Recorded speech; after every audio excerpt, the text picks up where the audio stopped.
I'm gonna talk about vitamin E, okay? And there's a lot of different forms of vitamin E. I'm gonna talk about the most common one, tocopherol.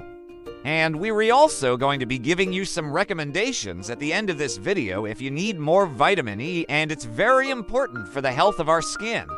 You know, if you're deficient in vitamin E, your skin can become very dry, very rough, and you can get something called eczema, dermatitis, little cracks in the skin, especially right behind the ear. Vitamin C is also an antioxidant, but it works in a different way. Vitamin E is more of a general antioxidant, whereas vitamin C works specifically to regenerate other antioxidants like glutathione, which is probably the most important antioxidant in the body. And then you have different tocopherols. You have alpha, beta, delta, and then you have different numbers, 50%, 30%. The one that you really want to concentrate on is the alpha tocopherol at 50%. That's the main one, so they work together.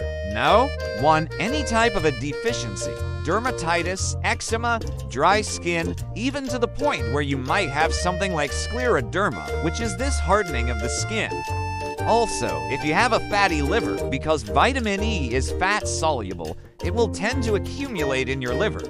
And so, if you have a fatty liver, you might need a little bit more vitamin E. Another condition would be a low HDL. If your HDL is low, you might need a little bit more vitamin E, and even with angina, okay, because it helps with the oxygen utilization in the heart, you might need a little more vitamin E.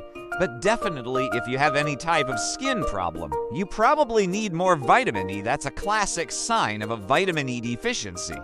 And what it does for your brain, I put that up right here. Check it out. Vitamin E is a fat-soluble vitamin, okay, which means it's stored in our fat cells. Well, it helps to protect your cells from oxidation, free radical damage. So what is oxidation?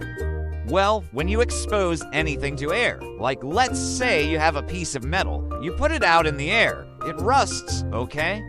That's oxidation. Or let's say you have a piece of fruit, you leave it out, it turns brown. That's oxidation. It's the exposure to oxygen. Alright, now vitamin E is also an antioxidant. What does that mean? Now, internally in our body, we have this thing called oxidation, where we're exposing ourselves to oxygen, which is necessary for life, but it can also create a situation where you have free radical damage. And free radicals are very unstable molecules that can steal electrons from other molecules, which then creates more free radicals, and it can create a chain reaction. So what vitamin E does is it interrupts that chain reaction because it's an antioxidant.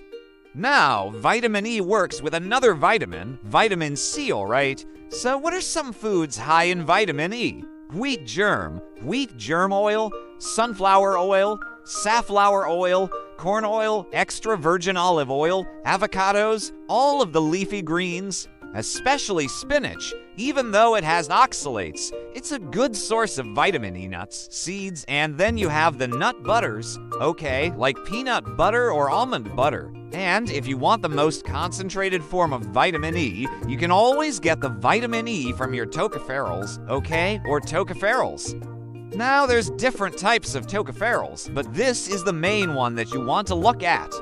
Now there are certain conditions where you might want to take a little bit more vitamin E.